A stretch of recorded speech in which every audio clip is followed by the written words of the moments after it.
Ash remembers every footprint, even the ones that ran when the sky broke. The boy stepped through the field as if walking inside a held breath.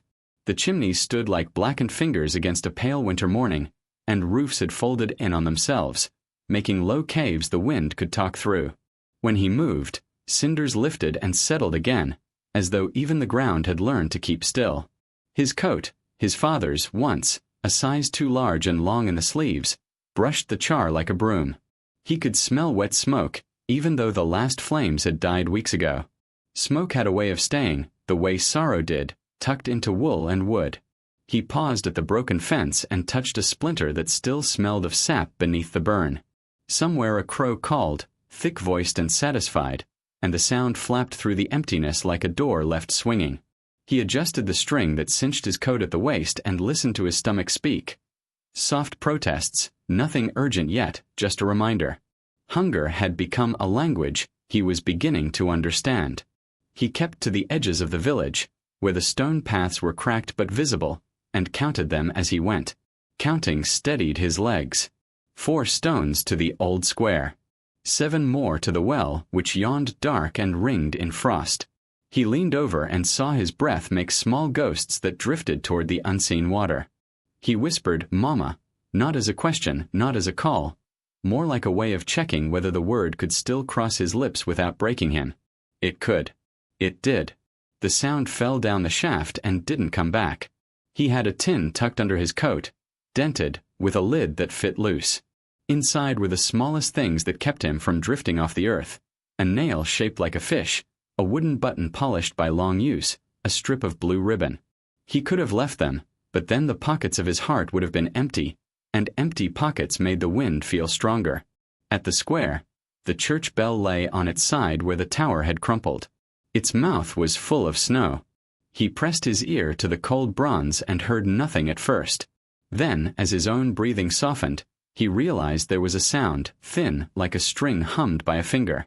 He imagined it remembered prayers, the way metal remembers the warmth of a hand. He closed his eyes. When he opened them, he found his gaze snagged on the cross that still stood at the edge of the square, charred at the base but upright. A thread of sun found it and climbed the wood like a blessing. He made the sign his mother had taught him, quick and shy, as if someone might scold him for it. "Keep me," he mouthed. The wind picked up, tasting of ash and pines beyond the fields. It carried a smell he hadn't noticed in days, the clean, sharp breath of the forest. He looked past the cracked walls and saw the dark tree line like a row of guardians. The forest had not burned. It stood there with winter in its shoulders, indifferent and alive. He went to the house that had been theirs, or rather to the corner where the kitchen had once been. The stove was a rusted box with its door torn off, the floor under it a lacework of split boards. He crouched and, with 2 careful fingers, pushed aside the powdery ash. A blackened spoon turned up. He wiped it lean on his sleeve and added it to his tin, which rattled now like a small bell when he moved. He took a breath. The air stung the inside of his nose. He imagined his mother's hands measuring flour, her voice sending small instructions into the afternoon light. A little more, not that much, good. He tasted the memory like crust on his tongue, and for a moment the emptiness eased. The day stayed gray, which was not the kind of gray that made a boy sad. It was the kind that softened hard edges and made it easier to step forward. He studied the tracks that crossed the square. Thin cloven marks headed toward the river. Deer. Where deer went, there might be creek water that hadn't frozen to stone, and chutes he could dig from the bank. He had never been a hunter, only a watcher. Watching had kept him alive when noise would have done the opposite. He set out. The wind rubbed his ears. A length of barbed wire lay in the weeds like a sleeping snake, and he stepped over it with the care of a child who had learned that even quiet things can cut. When he reached the field's edge, the land gentled into hummocks and fir saplings. The deer had moved lightly here. He followed the hearts their hooves stamped into the frost. His boots, borrowed from no one, found after, had cracked at the toe. Snow curled in. He wriggled his toes and kept going. At the river, the skin of ice was thin and clear, like a window left unwashed. Water ticked beneath, an unhurried clock. He knelt and slid his hand into the seam where ice kissed the stones, and the cold bit him right up to the elbow. He laughed once, sharp, surprised at himself. In the opposite bank, spruce trees crowded close, black-green and ancient. A gust threaded through their needles, and the trees spoke in a language older than bombs. Hush, hush, keep moving. He found a place where the river narrowed and lay a fallen trunk across it. The bark was wet and furry with moss. He set one foot, then the other, arms out. He was small enough that the wind could push him like a door. He waited for it to ease, then crossed, the water muttering below. On the far side, the world changed. The air smelled of resin and damp soil, and the noise of emptiness thinned to a living quiet, a quiet with birds inside it, and the soft crack of something small between teeth, and the distant thud of snow from a bowing branch. Here, he told himself. Here the war's hand was shorter. He pressed his cheek to a tree as if it were a friend's shoulder. The bark was cold but solid. He whispered another prayer, not to be brave or strong, but to be guided. A jay scolded from above as if to say, "Then watch." So he did. Between two pines he saw what might be a path, a thread of ground less crowded with needles, with the faintest crease of prints he could not name. He listened, and when the wind settled, he heard something else, the gentle chime of metal striking metal, far off once, then again, like a thought returning. He tightened the string at his waist, squared his small shoulders, and stepped into the forest as one steps into a story they have already begun to believe. The sky was the color of tin that morning, and every sound seemed to come from very far away.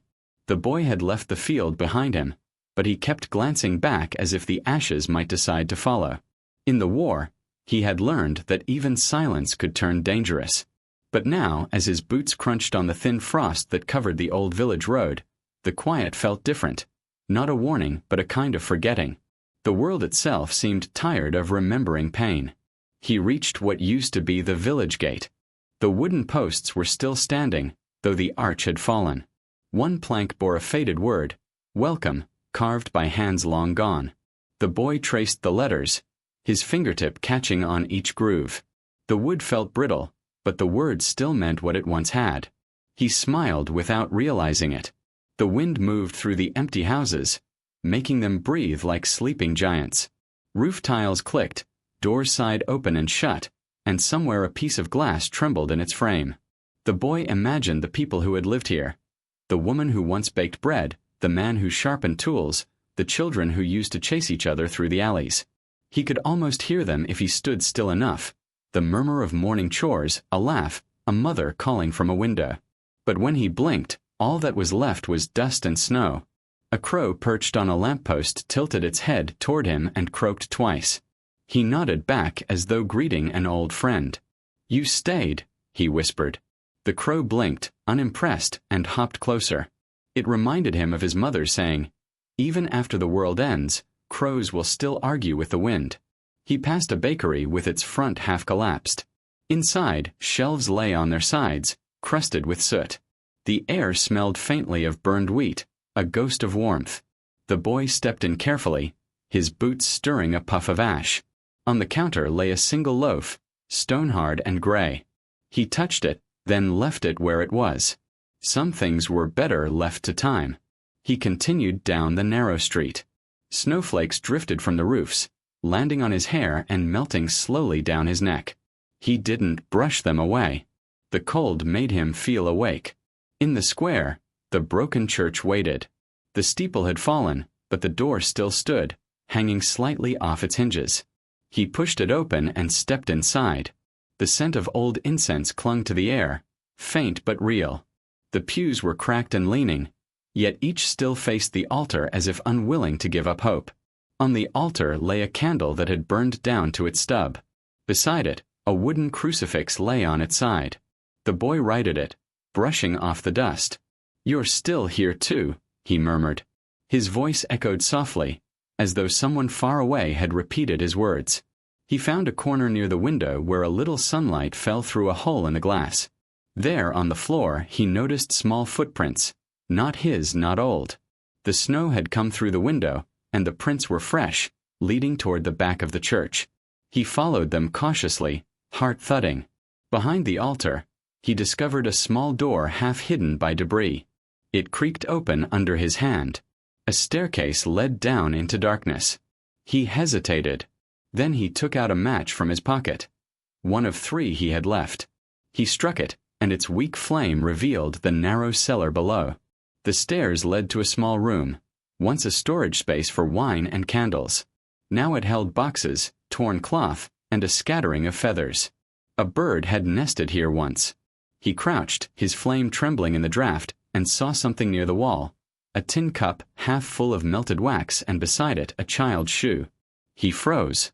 It was small, brown, scuffed, and worn at the heel. For a moment, he couldn't breathe. The shoe was too small to have belonged to him.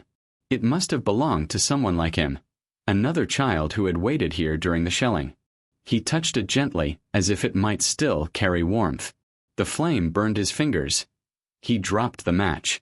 Darkness folded in again.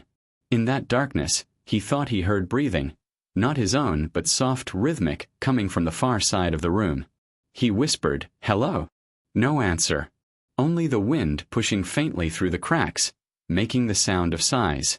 He stayed a moment longer, then climbed back up. The light outside was thin now, the afternoon already draining away. He pulled the door shut behind him and whispered a small prayer, not only for the child who'd lost the shoe, but for all the ones who had waited too long for someone to come back. When he stepped outside again, the crow was still on the lamppost. It called out once more, a raw, living sound that made the stillness tremble.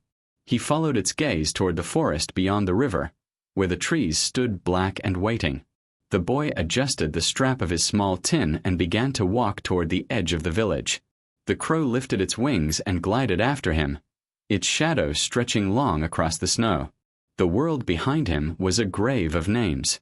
The world ahead a question. And still he walked. If this story stirs your heart, don't forget to subscribe. Help us reach 1,000 hearts keeping hope alive. Sometimes the forest calls not with sound, but with silence so deep it becomes a kind of voice. If this story finds its way to your heart, please subscribe and tell us where you're listening from. It's our dream to reach 1,000 hearts who still believe in the light after ruin. The boy reached the river as the day leaned toward evening. The water ran slow and dark, wearing a skin of ice along its edges. The forest waited beyond, tall, unbroken, breathing. Behind him, the village crouched under its gray sky, its houses like sleeping stones. He stood between what was lost and what was unknown. He crouched by the bank and touched the surface. The cold bit at his fingers, reminding him he was still alive. Thin sheets of ice drifted past, carrying trapped leaves like tiny boats with forgotten messages. He took a stick and traced circles in the mud, marking the shape of his thoughts. Hunger, fear, and the faint glimmer of something he refused to name, hope. The crow had followed him this far. It perched on a leaning birch branch and watched as he searched for a place to cross. When he slipped, it cawed once, almost scolding him. "You could help," he murmured. The bird tilted its head, unimpressed. He found a fallen tree, its trunk half submerged in the icy water. It looked unsteady, but it was the only bridge. The boy took a breath and stepped onto it, arms out for balance. The bark was slick under his boots. Halfway across, the wind came rushing down the river's throat, a cold, hard hand. The tree trembled, and so did he. He thought of his mother's hands steadying his shoulders the first time he had crossed a stream near their home, long before the war. "Look where you're going, not where you might fall," she had said. He looked ahead. The other side was only a few steps away, and beyond that, the forest with its promise of shelter. He took another step, then another, and the tree groaned but held. When his boots touched the far bank, he almost laughed. The crow flew over him, a black ribbon against the gray. The forest greeted him not with welcome but with indifference, and somehow that felt like mercy. Here, nothing cared who he had been or what he had lost. The air was colder, cleaner. He could smell resin, damp earth, and the faint sweetness of snow about to fall. The trees rose around him like pillars in a ruined cathedral. Needles whispered overhead, voices of things older than war. He walked until the sound of the river faded, and the ground grew soft with moss. His boots made no noise now. Somewhere in the distance, he heard hooves crunching through frost. Deer, moving carefully. He followed, though he didn't know why. Maybe because deer never ran toward danger. Maybe because following anything alive was better than standing still. As he walked, he noticed small signs that others had passed this way before him. A piece of torn cloth snagged on a branch, the outline of an old fire pit, a rusted spoon half buried in soil. People had come here once. Maybe soldiers, maybe wanderers like him. The forest remembered them, even if the world above had forgotten. He stopped to rest under an oak whose roots coiled above the ground like sleeping snakes. The crow landed near him, pecking at something invisible. The boy opened his tin and counted his treasures again. The fish-shaped nail, the button, the ribbon, the spoon from his home. They were proof that he had belonged somewhere once. He held the ribbon up to the dim light. Its blue had faded to gray, but he could still imagine it tied in his mother's hair. He smiled, small and sad. The air thickened as the day died. Snow began to fall, not the heavy kind, but soft and hesitant, like ash that had changed its mind. He pulled his coat tighter and pressed forward. His stomach growled, loud in the stillness. He thought of bread again, and the smell of soup that used to fill their small kitchen. For a moment he could almost taste it, salt and warmth and love. A sound broke the quiet, something moving behind him. He froze. The crow took flight, wings beating the air in alarm. The boy turned slowly. Between the trees, something was following. Four-legged, low to the ground. He couldn't see clearly, only the movement of shadow against shadow. He took a step back, heart hammering. Then, from the darkness, came a soft whine. It wasn't a wolf. It was thinner, smaller, a dog. Its ribs showed through its coat, and its eyes glimmered with fear and hunger. The boy crouched, one hand out. "Hey there," he whispered, his voice cracking. "It's all right." The dog hesitated, then took a step forward, nose twitching. It looked at the boy's hands, at the tin hanging from his belt, then back at his face. The boy took a piece of dry crust from his pocket, the last bit of bread he had saved, and placed it on the ground between them. The dog sniffed, then ate, tail low but wagging. The boy laughed softly, a sound that surprised him. "You're as lost as I am," he said. The crow circled above them once, as if making a note of this fragile truce. Night began to fold itself around the trees. The boy gathered branches and built a small fire between two rocks. The flame shivered, small but brave. The dog lay near it, curling its body tight, eyes half closed. The boy sat beside it, feeding the fire with twigs and thoughts. He whispered a prayer for both of them, for the strength to wake up tomorrow. Somewhere deep in the forest, an owl called, slow and solemn, like a promise. The boy looked into the fire and thought of the path ahead. The forest was vast, but it no longer felt empty. For the first time since the world had ended, he was not alone. There are moments when the world, in all its ruin, decides to give back something small. A heartbeat, a shadow that stays, a reason to take one more step. If this story brings warmth to your heart, please subscribe and tell us where you're listening from. It's our dream to reach 1,000 hearts gathered around stories of faith and quiet miracles. The fire had burned low by dawn, leaving only a circle of orange coals that blinked like tired eyes. The boy woke to the sound of breathing, not his own. He turned and found the dog lying close, its nose tucked into its tail, its sides rising and falling softly.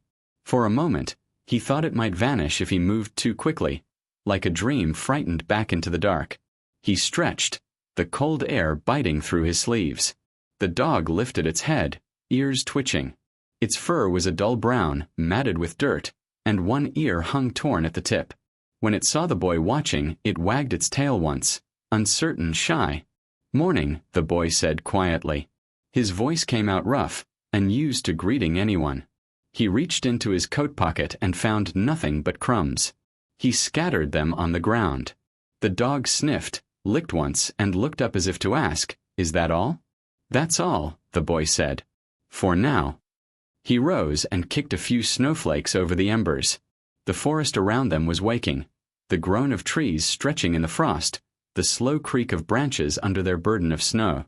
A thin light filtered through the pines, pale and gold like the memory of sunlight rather than the thing itself.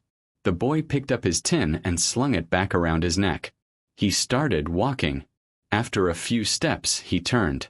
The dog was still there watching. "Go on," he said, waving a hand. "You've got your forest. Go home." The dog blinked, then stood, not to leave, but to follow. Its paws sank quietly into the snow, leaving neat little prints beside the boy's larger, clumsier ones. Every time he stopped, the dog stopped. Every time he moved, it moved. "You don't listen, do you?" he said.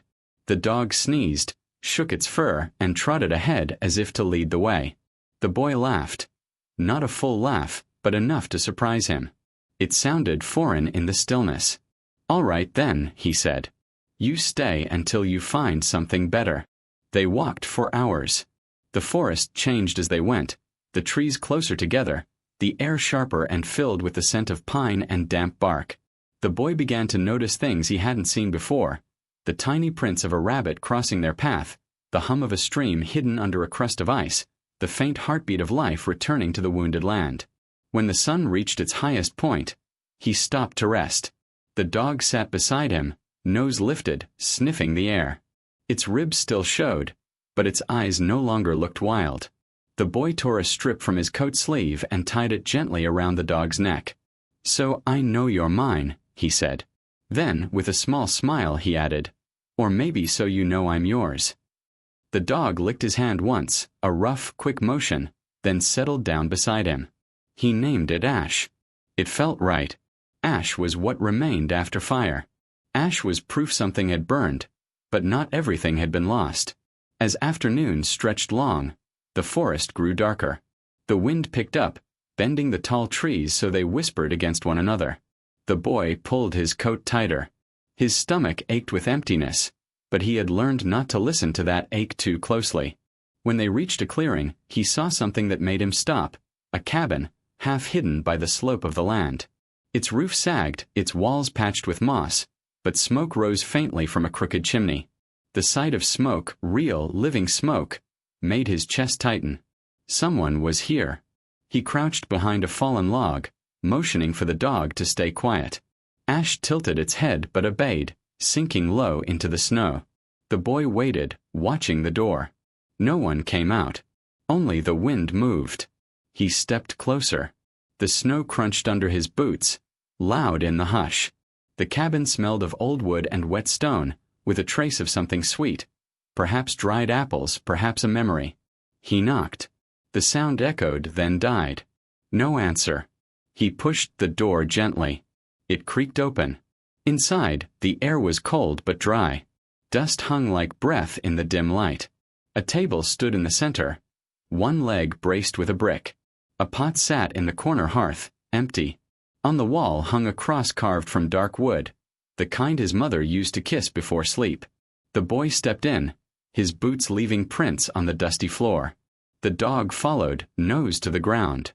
There were 2 chairs, a small bed, and a shelf lined with empty jars. No one had been here in months, maybe years. But the fire had burned recently. The ashes were warm. He crouched by the hearth and ran his fingers through the soot. Someone else had sought shelter here, and might come back. Ash whined softly. "I know," the boy whispered. "We'll stay just for tonight." He unpacked his tin, laying his small treasures on the table. The button, the spoon, the ribbon. They caught the faint light from the window like stars fallen into dust. He placed the ribbon beside the cross and whispered a short prayer. Not for safety. For belonging. The dog curled near the hearth, head resting on its paws. The boy sat beside it, staring at the walls that still smelled faintly of pine and smoke. Outside, the forest sighed, a slow exhale that seemed to say, "You may rest now." He leaned back, eyes heavy, and for the first time in many nights, let himself drift toward sleep. The last thing he felt was the dog's steady warmth against his leg, a small, living proof that the world hadn't forgotten him entirely. Some shelters are built from wood and stone. Others are built from silence, and the courage to stay inside it. The boy woke to the soft drumming of snow on the cabin's roof. For a moment, he didn't know where he was, only that he was warm. The fire in the hearth had died, but its memory lingered in the air, a faint scent of smoke and pine resin.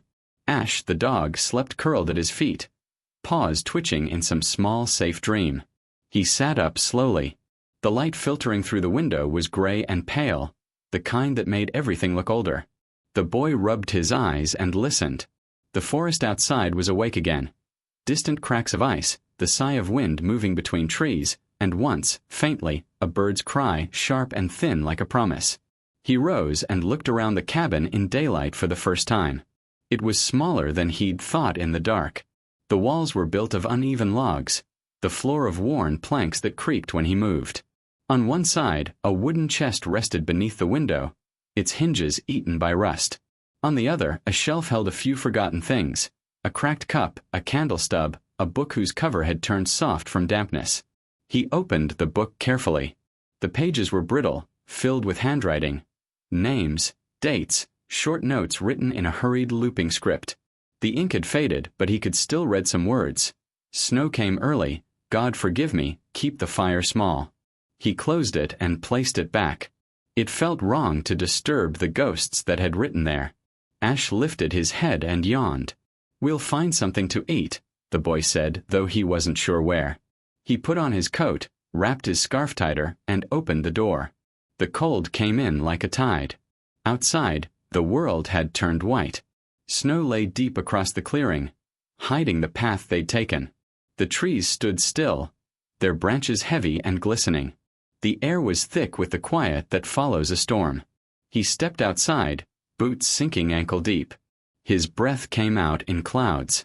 The dog followed, bounding ahead, nose to the ground.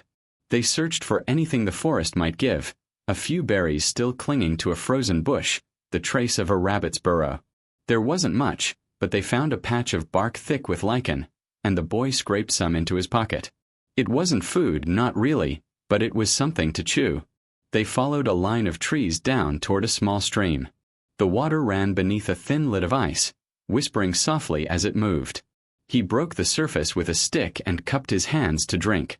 The water was sharp and clean, colder than breath. When he looked up, he noticed something, a shape, half hidden by snow, near the far bank. He approached carefully. It was an old wooden cross, leaning at an angle, its base wrapped in ivy. The letters carved into it were almost gone, worn smooth by rain and time. He brushed the snow away and read what little he could, "To those who never returned." He stood there a long moment, the wind brushing his hair. Ash sat beside him, quiet, as if he too understood. "Maybe they're the ones who lived here," the boy said softly. "Maybe they left this for someone like us." He pressed his hand against the wood. It was cold but solid. "Thank you," he whispered. Then he bowed his head the way his mother had taught him, not because he expected anyone to answer, but because it felt right. They returned to the cabin before dusk. Snow had started falling again, slower now, like feathers. The boy gathered what dry sticks he could find under the eaves and built another fire. When it caught, the light filled the small room, throwing shadows against the walls. The warmth brought with it a strange comfort, a fragile sense of belonging. For the first time in months, the boy wasn't just surviving. He was staying. As night deepened, the cabin began to speak in small ways. The soft crackle of wood, the sigh of wind through the gaps in the wall, the creak of old boards settling. But there was another sound too, so faint he almost missed it, a whisper low and rhythmic like breath or prayer. He sat up, listening. Ash stirred, ears perked. The sound seemed to come from beneath the floorboards, near the hearth. He held his breath. There it was again, a soft murmur, a voice too quiet to understand. He crouched, pressed his ear to the floor. It was real. Not wind. Not imagination. Someone or something was speaking below. "Who's there?" he whispered. No answer, only the faint hiss of the fire. The sound faded slowly until it was gone, leaving only the heartbeat in his chest. He sat back, staring into the flames. Perhaps it had been his mother's voice, or the forest's, or the memory of both. Whatever it was, it had spoken gently without fear. He took the wooden cross from the wall and placed it beside him.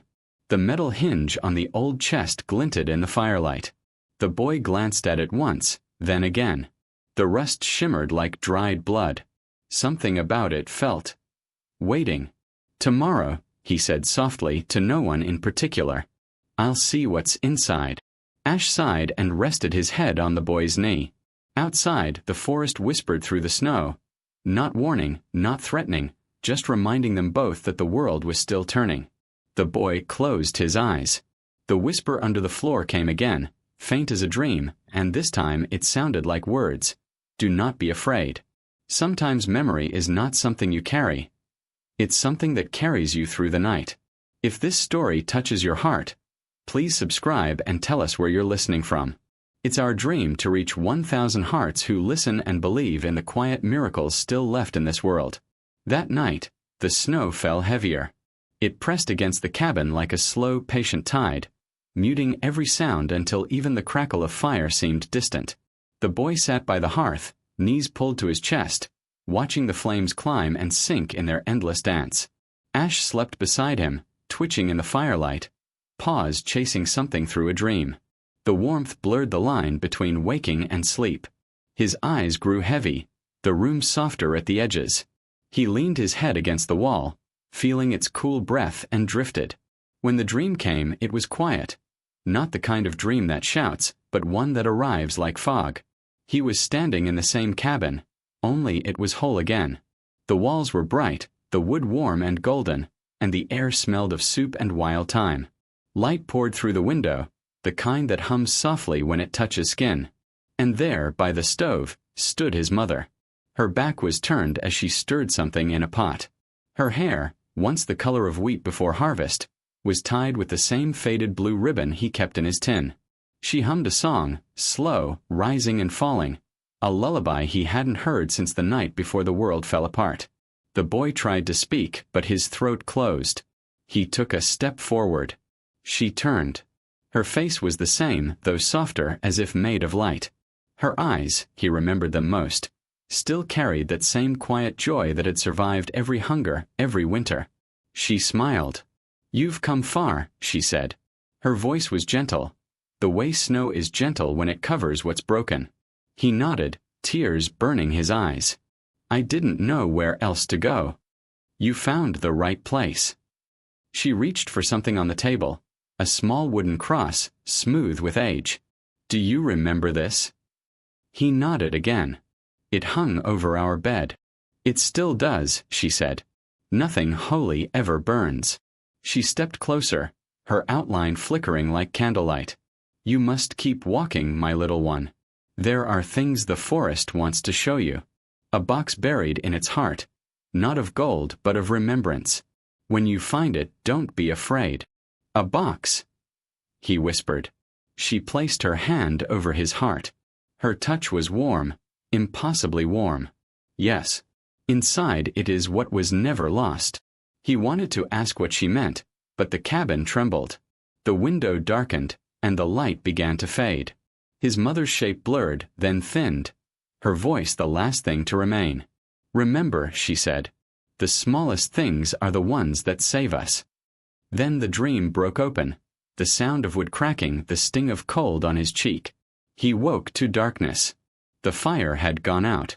The cabin creaked under the weight of snow, and the air bit sharp against his skin. Ash stood near the door, ears pricked, tail stiff. "What is it?" The boy whispered. A sound answered from outside, faint, rhythmic, like something striking metal. Once, twice. Then silence. He moved to the window, brushing the frost with his sleeve. The forest beyond was silver with moonlight. The sound came again, softer this time, from somewhere close, maybe behind the cabin. He hesitated. His mother's voice echoed faintly in his mind. "Don't be afraid." He took the wooden cross from the wall and held it tight. "Come on," he said to Ash, though his voice trembled. When he opened the door, the wind rushed in, full of snow and whispers.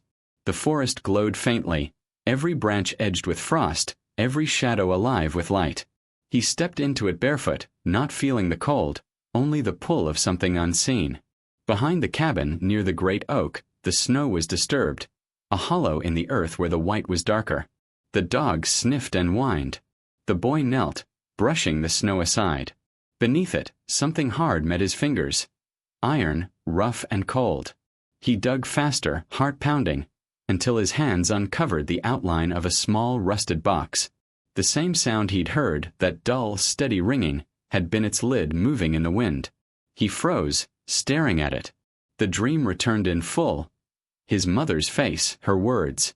"A box buried in the forest," he whispered. "Not of gold, but of remembrance." Ash barked once, sharp and bright, as if urging him on. The boy reached out, brushing the dirt from its surface.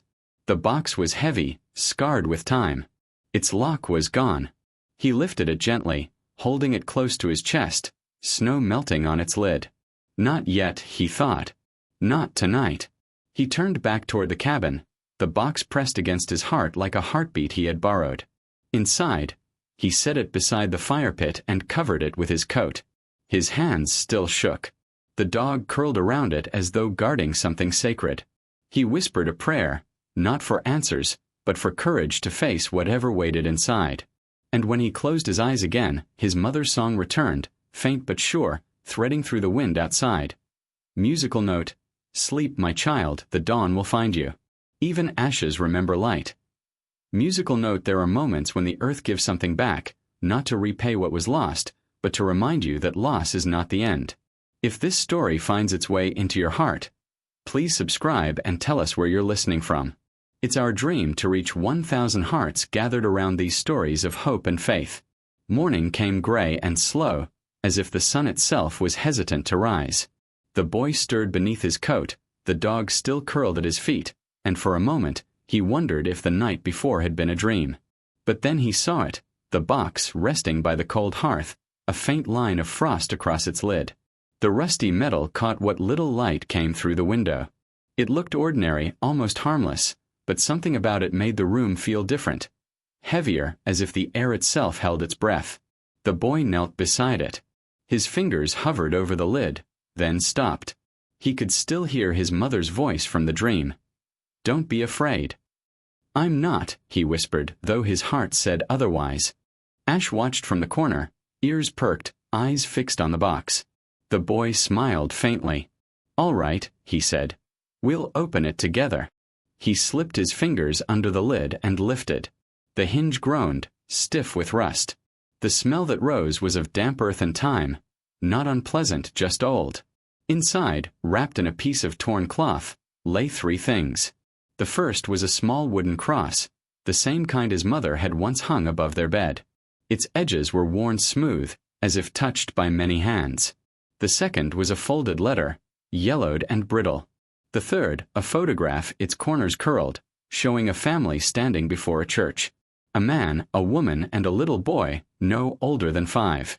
The boy in the picture held a toy horse, smiling as though the world had never known hunger or war.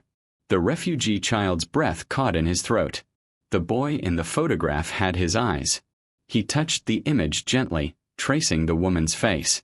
Her hair was tied with a blue ribbon, the same ribbon he carried in his tin. "No," he whispered. "It can't be." He unfolded the letter with trembling hands. The ink had bled in places, but most of it was still legible. "To whoever finds this, or to my son, if by God's grace you still walk this earth, the war took from us everything but faith. If you are reading this, it means we did not come back. But know this, you were loved with a love that no fire could destroy. We buried this box near the place we prayed, so that even if our voices were silenced, our hope would remain. Do not search for what was taken. Build from what still breathes. And if you find the cross, keep it near. It has already survived enough to bless you."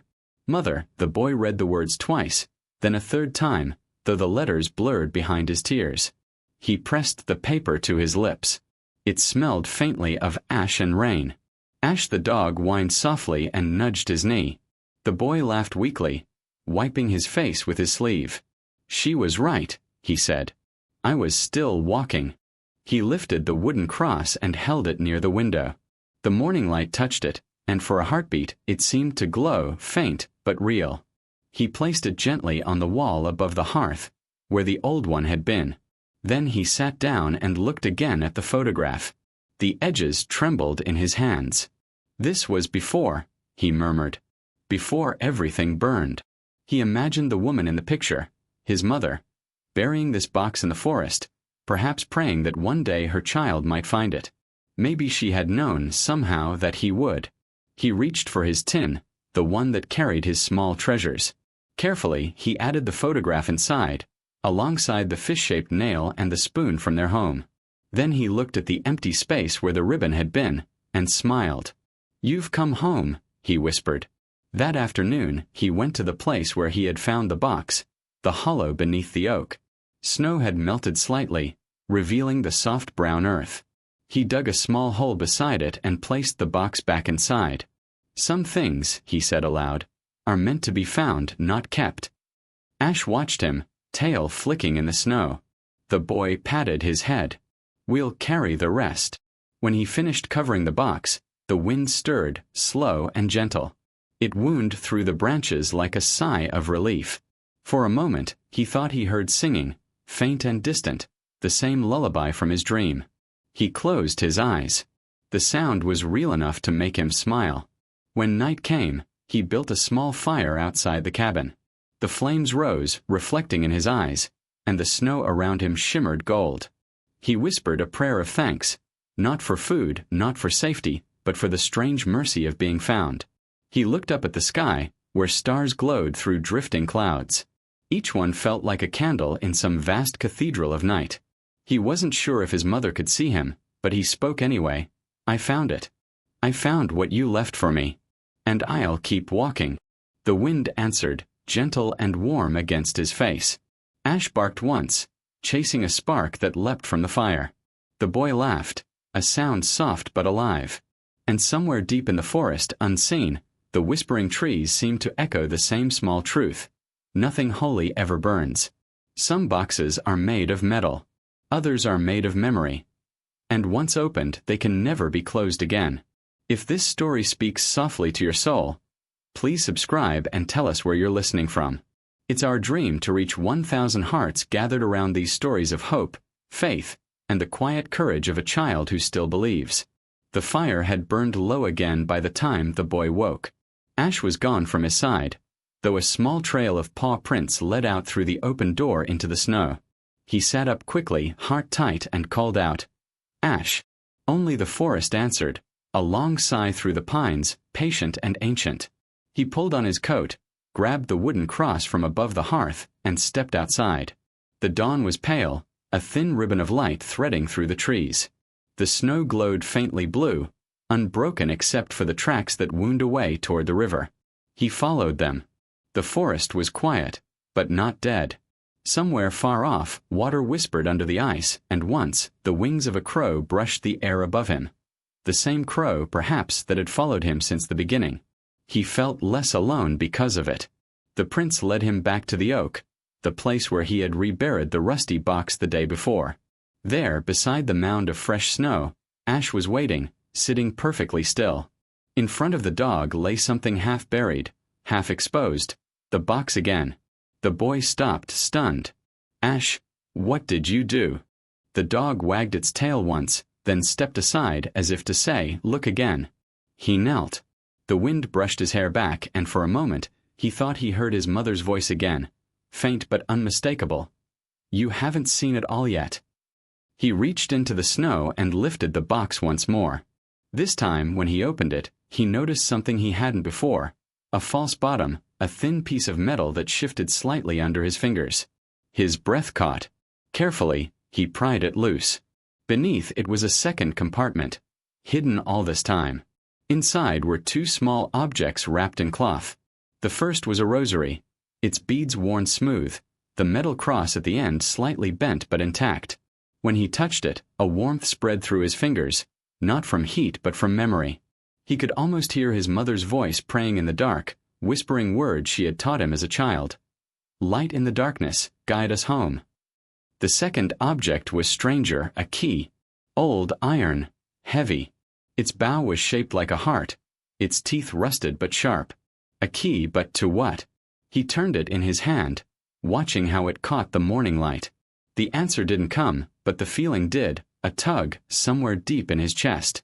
He looked toward the cabin. "Maybe," he said aloud, "it's not just a place you open with a door." Still, something inside him told him to try. He tucked the rosary into his pocket, closed the box again, and returned to the cabin, Ash following silently behind. Inside, the fire was out, and the air was heavy with cold. He set the box on the table and looked around the small room, searching for something. Anything that might bear a lock. His eyes fell on the wooden chest beneath the window. It was the only thing in the room he hadn't dared to open. The boy knelt before it.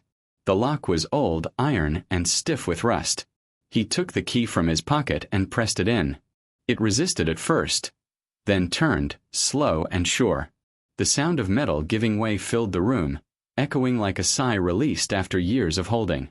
The lid lifted easily. Inside lay a blanket folded carefully, and beneath it another letter.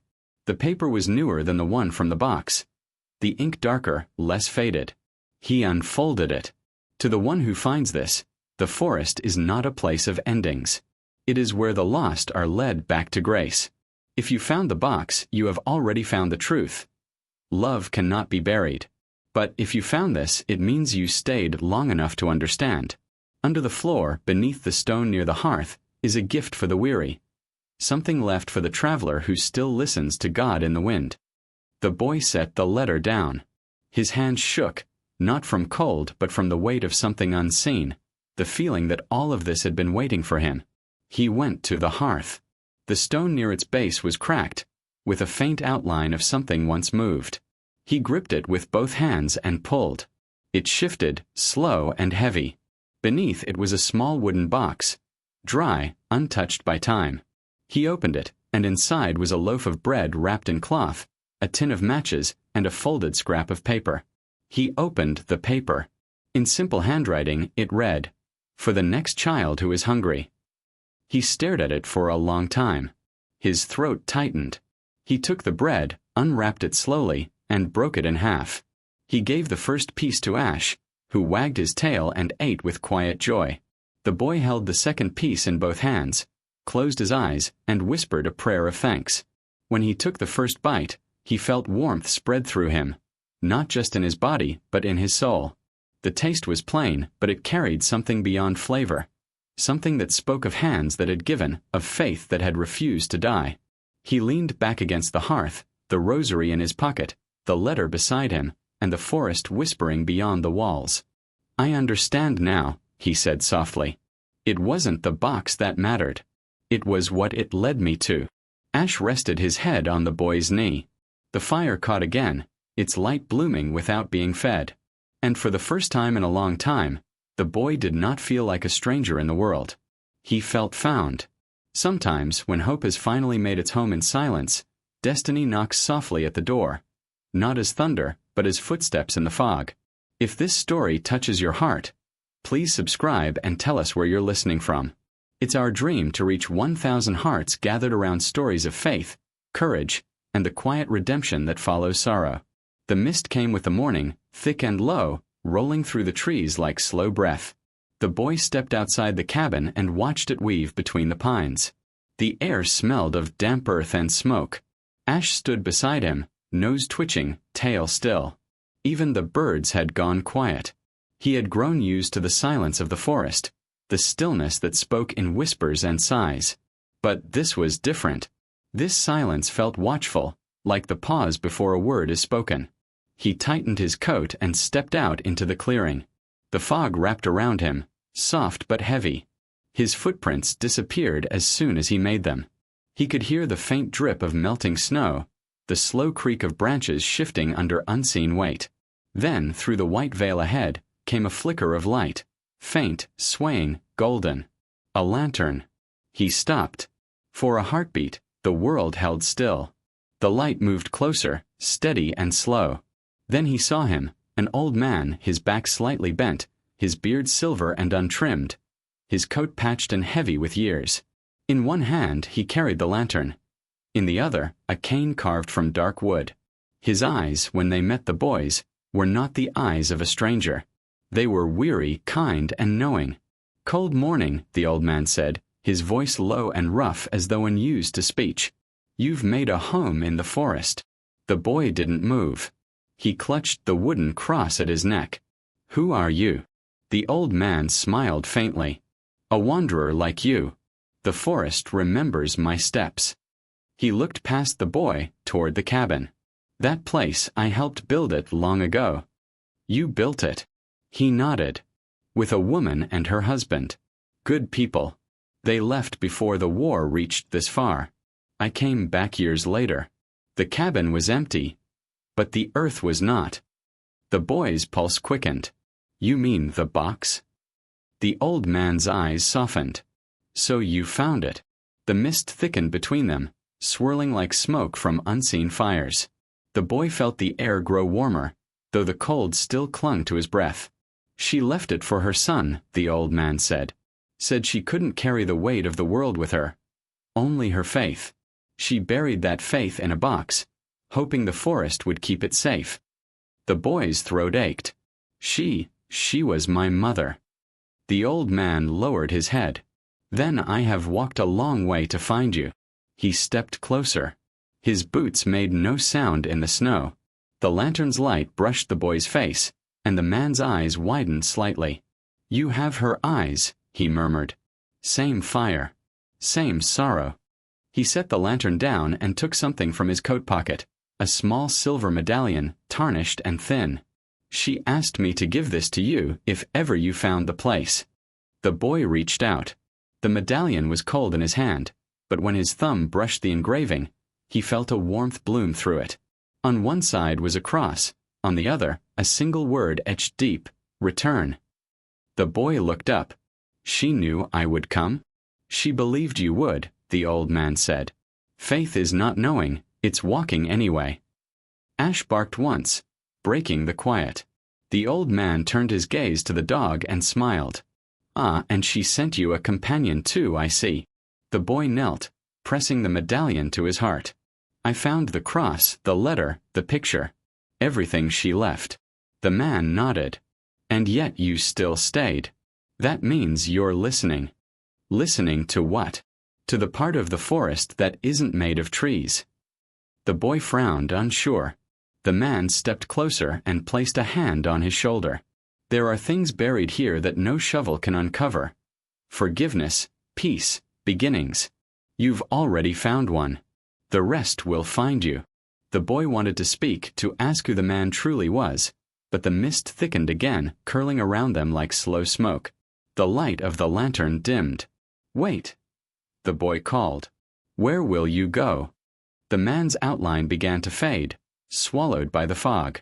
Where faith sends me, came the whisper. And you, keep walking, little pilgrim. The forest isn't done with you yet. Then he was gone. The lantern remained, its flame flickering weakly beside the snow. The boy picked it up. It was warm in his hands. He looked toward the trees, where the mist was parting, revealing a narrow path leading deeper into the woods. It hadn't been there before. Ash barked once, low and eager. The boy nodded. All right, he said softly. We'll follow. He turned once toward the cabin, the small, fragile refuge that had held his yesterday, then faced the path that waited, glowing faintly under the mist. And as he walked, the medallion against his heart seemed to pulse with warmth. Not a heartbeat, but a memory of one. There are words written in ink and words written in silence. And sometimes the ones we can't read are the ones that save us. If this story reaches something gentle inside you, please subscribe and tell us where you're listening from. It's our dream to reach 1,000 hearts gathered around the fire of these stories, where faith still breathes after the ashes settle. The mist had thinned by morning, leaving behind a silence that hummed faintly, like a song half remembered. The boy followed the new path through the trees, the lantern in one hand, the cross against his chest, and Ash trotting beside him. The air was clear now, sharp, sweet, and full of the scent of wet bark and thawing snow. The old man was gone. No trace of his steps remained. Yet the boy felt as if a part of him was still near, hidden in the hush between the trees. The path led upward, winding through birch and pine, until he reached a ridge where the forest opened into a clearing. There, half buried in frost, stood the ruins of a small chapel. Its roof had collapsed long ago, but the bell still hung crooked in its tower, swaying gently with the wind. He stopped at the entrance, his breath clouding in the air. The place felt familiar, not in sight but in spirit. He could almost hear the echo of his mother's voice, soft and steady, whispering prayers that climbed beyond the sound of shells and fire. Ash padded ahead, nose to the ground, tail wagging. Inside, the floor was strewn with pine needles and bits of stone. The altar, though cracked, still stood. And upon it, beneath a fallen beam, lay a small bundle wrapped in linen. The boy hesitated, then stepped closer and lifted it. Inside was a candle, a rosary like the one from the box, and another letter. This one was sealed with wax, marked by a faint cross pressed into it. His fingers shook as he broke the seal. The paper was dry, but the ink still clear. The handwriting, his mother's again, though this time slower, more deliberate. He read, "My son, or to whoever's heart still listens, if this letter reaches you, it means the forest has done what I prayed it would. Keep something of us alive. There is more I must tell you, for not all truth fits into one box. We built this chapel before the soldiers came, your father and I. He was the one who carved the cross on the door. When the fighting drew near, we buried our faith in the ground, not because we lost it, but to keep it safe for you. Your father fell defending this hill. I stayed long enough to finish this letter. The man who will find you, the one with the lantern, he was your father's friend. We asked him to return here one day, when the war was only memory, and bring whoever the forest led home. You were a child when the world burned, too small to understand why the sky could hate us. But know this, God was never in the fire. He was in the hands that carried you through it. He was in every small act of mercy that survived the smoke.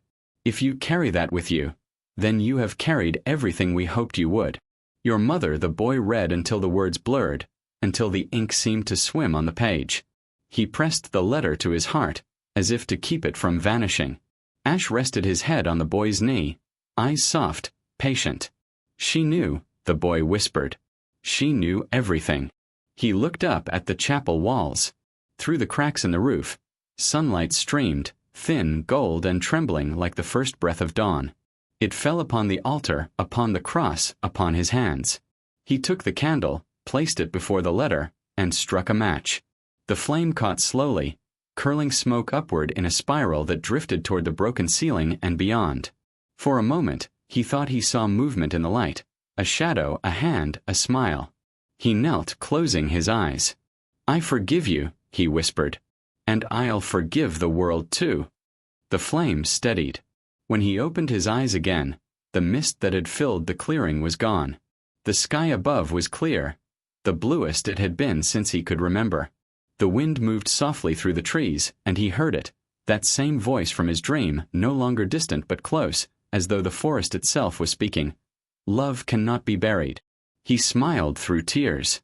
The dog barked once, joyfully, chasing the echo of the sound as it faded through the trees.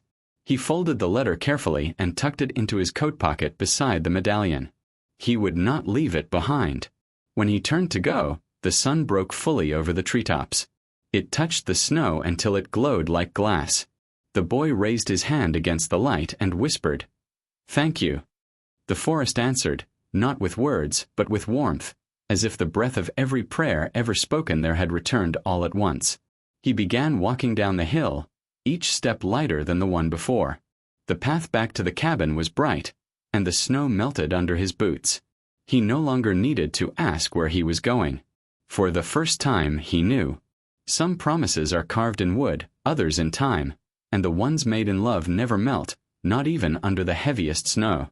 If this story stirs something gentle in your heart, please subscribe and tell us where you're listening from.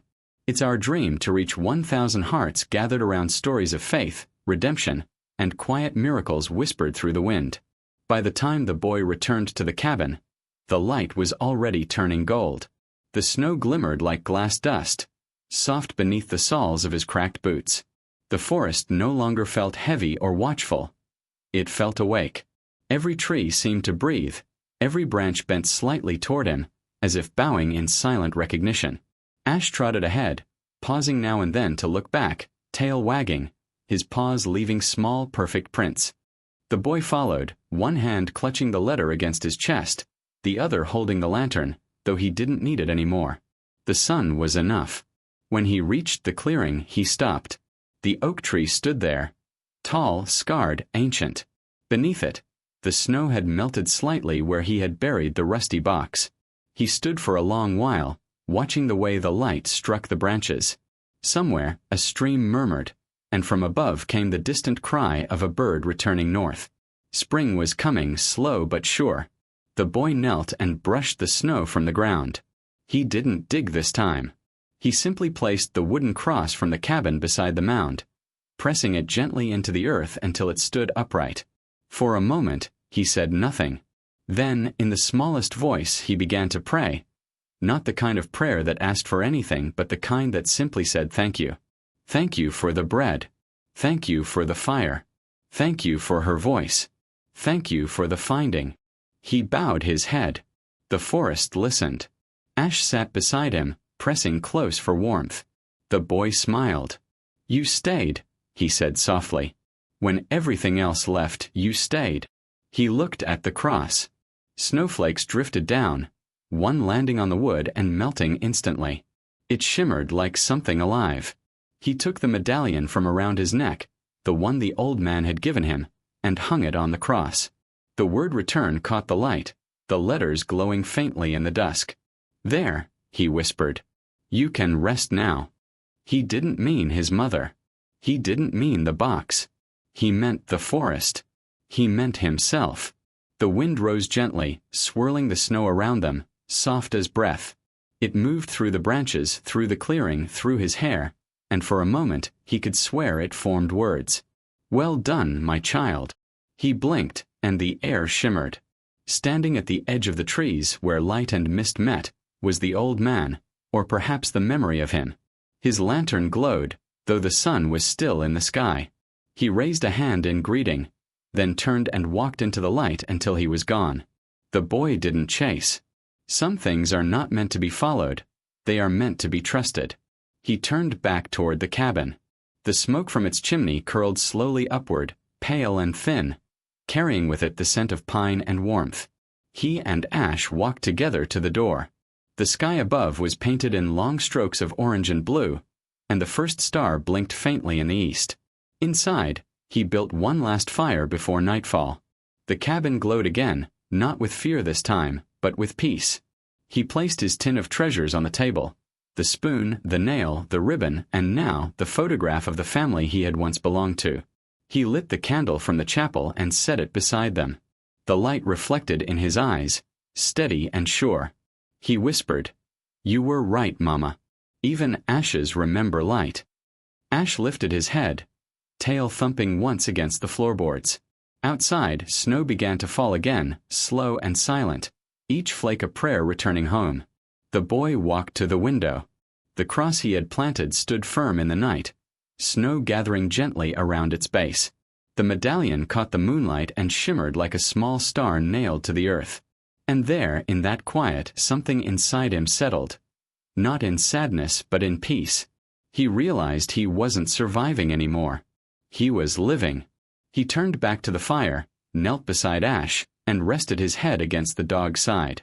The warmth, the heartbeat, the faint crackle of wood, all of it wove together into something holy. Outside, the forest breathed. The snow fell. The world, broken and whole all at once, turned quietly beneath the stars. Some stories end not in silence, but in light, the kind that rises quietly, the kind that stays. If this story finds a home in your heart, please subscribe and tell us where you're listening from. It's our dream to reach 1,000 hearts gathered around these stories of faith, love, and the quiet redemption found in the smallest miracles. Morning came soft and gold, the kind of light that doesn't burn but blesses. The forest was wrapped in mist again, though this time it was warm, more like breath than fog. The boy opened his eyes slowly, blinking at the thin sunlight spilling across the cabin floor.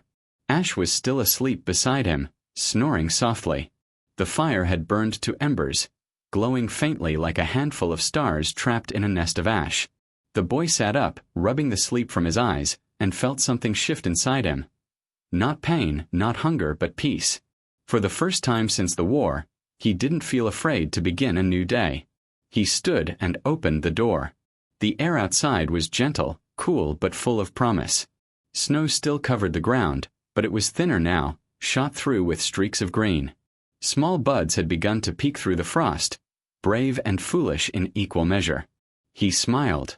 "Spring," he whispered, as if naming it might help it grow. The cross still stood under the oak tree, half covered in snow, the medallion glinting faintly in the dawn.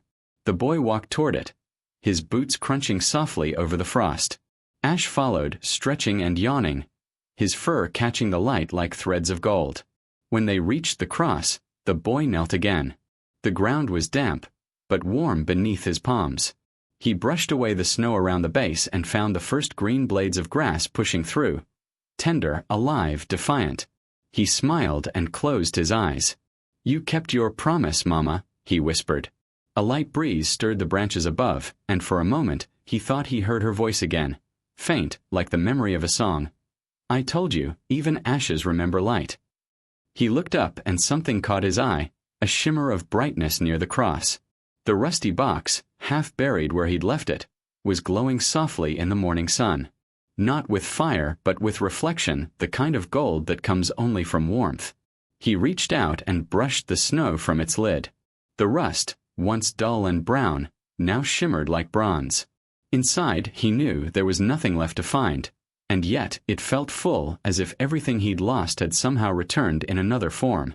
Ash sat beside him, tail swaying slowly. The boy placed a hand on the dog's head. "It's not just a box anymore," he said. "It's what's left of us." The forest around them glowed with light filtering through the mist. Birds began to sing, faint at first, then stronger, weaving melodies that had been absent for too long. The boy listened, smiling. He picked up the rusty box and held it in both hands. Its weight was different now, lighter, almost hollow, like it was made of air. He turned it slowly, watching the light move across its surface, and then set it down again beside the cross. He whispered, "You can rest here now." And when he said it, something changed. The box shimmered once, then again, and in the blink of an eye, it caught the full strength of the sun. Light burst from it, not harsh or blinding, but soft, golden, alive. It flowed outward like water, bathing the clearing, the trees, the snow, the boy himself. Ash barked, tail wagging wildly. The boy laughed, a sound pure and bright. He stood in the center of the clearing, his arms open, letting the light wash over him. For a moment, everything, every war, every hunger, every loss, fell away. There was only warmth, only grace. He closed his eyes and saw faces, his mother smiling, the old man holding his lantern, the people from the village laughing as they once did.